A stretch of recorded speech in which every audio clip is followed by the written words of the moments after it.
Assalamualaikum dan salam sejahtera. Saya Hanizan bin Muhammad Taib melaporkan untuk Buletin Ringkas Rela Malaysia.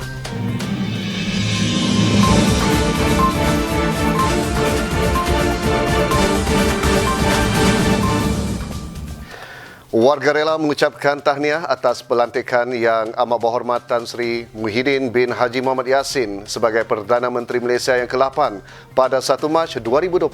Semoga pentadbiran negara akan terus utuh ke arah kegemilangan. Pada 21 Februari 2020, satu program latihan kecergasan anjuran Kelab Sukan Rekreasi dan Kebajikan Rela Negeri Perlis telah diadakan di Taman Rekreasi Bukit Lagi. Antara objektif penganjuran program adalah untuk meningkatkan kesedaran tentang kepentingan menjaga kesihatan melalui aktiviti senam aerobik dan riadah selain dapat mengeratkan hubungan silaturahim dalam kalangan kaki tangan dan anggota. Bagi mengulas pengisian program ini, kita bersama Tuan Ahmad Muazzan Shah Muhammad Saleh, Pengarah Rela Negeri Perlis.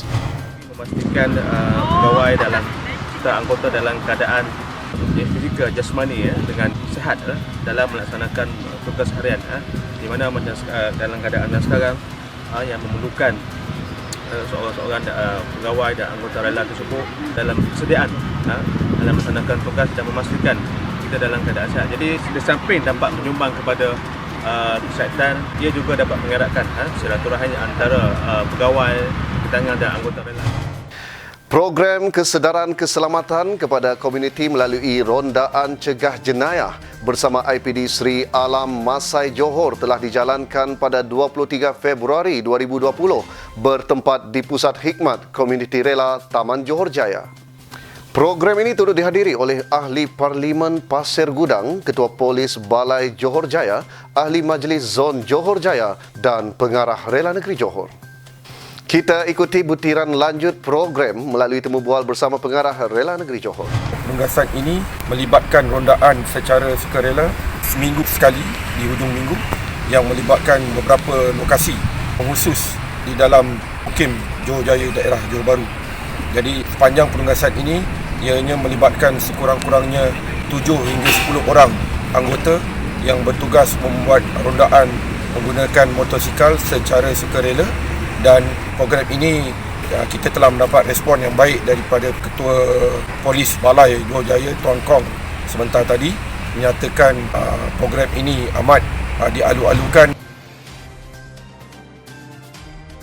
Untuk skim perlindungan insurans rela Malaysia sekarang ini memang dilindungi oleh DPIE oleh kerajaan sepenuhnya, di mana setiap tahun diperuntukkan 3.3 juta untuk melindungi anggota rela yang bertugas dan juga yang tidak bertugas. Perlindungan skim insurans rela ini memberi perlindungan 24 jam kepada 100,000 anggota rela bagi setiap tahun, di mana anggota rela ini dilindungi daripada kematian semasa bertugas 30,000, hilang upaya menyuruh kekal semasa bertugas 20,000 setiap anggota, hilang upaya separa kekal sementara semasa bertugas RM25 sehari sehingga maksimum 30 hari, perbelanjaan perubatan RM3,000 maksimum tahunan setiap anggota, allowance hospital RM100 sehari sehingga maksimum 90 hari,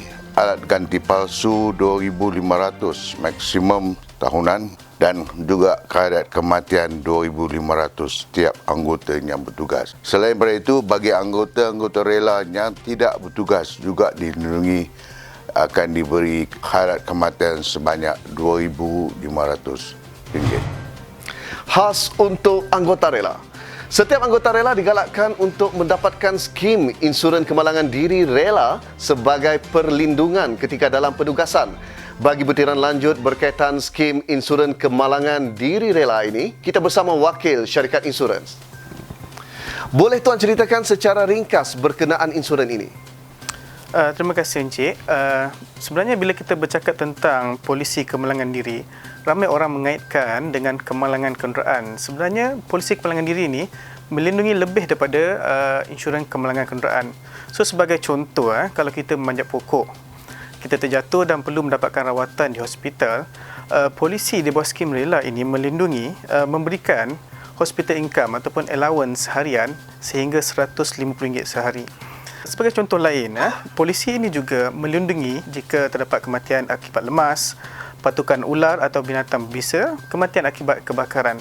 Polisi ini melindungi anggota rela 24 jam sehari di seluruh dunia. Ramai juga yang masih tidak tahu yang polisi ini boleh melindungi ahli keluarga rela. So terdapat dua plan individu dan plan keluarga serendah RM53 setahun. Encik boleh melayari dan membeli polisi ini di www.rakanrela.com.my. Pada 2 Mac 2020, satu mesyuarat yang dipengerusikan oleh Yang Berhormat Dato' Amar Douglas Ugah Embas, Timbalan Ketua Menteri Sarawak bersama pegawai rela daerah Miri dan 30 pegawai daripada agensi lain diadakan di Pejabat Residen bahagian Miri berkaitan pemantauan tanah gambut yang kerap terbakar di kawasan Miri. Yang Berhormat Timbalan Ketua Menteri Sarawak berkata kita akan menempatkan 4 hingga 5 anggota rela di kawasan yang akan ditentukan kelak. Mereka akan bergilir-gilir memantau kawasan itu dalam tempoh 24 jam. Kita berharap langkah ini dapat mengurangkan seterusnya menghalang ia dari terus berlaku. Buat masa ini, anggota rela telah bertugas di Menara Tinjau Tudan bagi memantau kebakaran untuk dilaporkan kepada pihak berkuasa. Penggunaan aplikasi media sosial bukan lagi sekadar menjadi ruang sembang kosong atau hanya untuk meluangkan masa lapang. Warga rela disaran untuk menjaga etika dalam platform tersebut. Kita ikuti temu bual bersama Timbalan Ketua Pengarah Pengurusan Rela Malaysia berkenaan perkara ini. Penggunaan media sosial ini digunakan secara betul, tidak menjadikannya sebagai satu alat untuk membuat fitnah, menyebarkan berita palsu atau membuat serangan peribadi kepada mana-mana pihak. Penyalahgunaan media sosial adalah satu perkara yang amat berat dan wajar dielakkan oleh anggota rela di seluruh negara. Penggunaan media sosial dengan secara tidak betul akan memberi implikasi yang sangat negatif kepada masyarakat secara amnya. Anggota rela di Malaysia supaya lebih berhati-hati dalam menggunakan media sosial, kerana kita merupakan anggota yang beruniform yang mana segala tutur bicara kita yang ditulis sama ada di dalam Facebook ataupun Twitter akan menjadi satu ikutan. Saya mewakili pihak pengurusan tertinggi rela Malaysia ingin menyarankan supaya semua anggota rela di Malaysia menjaga tutur bicara, imej dan integriti dalam menyampaikan berita-berita dan maklumat di dalam media sosial. Sekian sahaja paparan untuk kali ini. Jangan lupa like dan subscribe YouTube channel TV Rela Malaysia untuk perkembangan yang terkini. Jaga etika dan bahasa ketika berkomunikasi di media sosial. Keharmonian negara, tanggungjawab bersama. Assalamualaikum.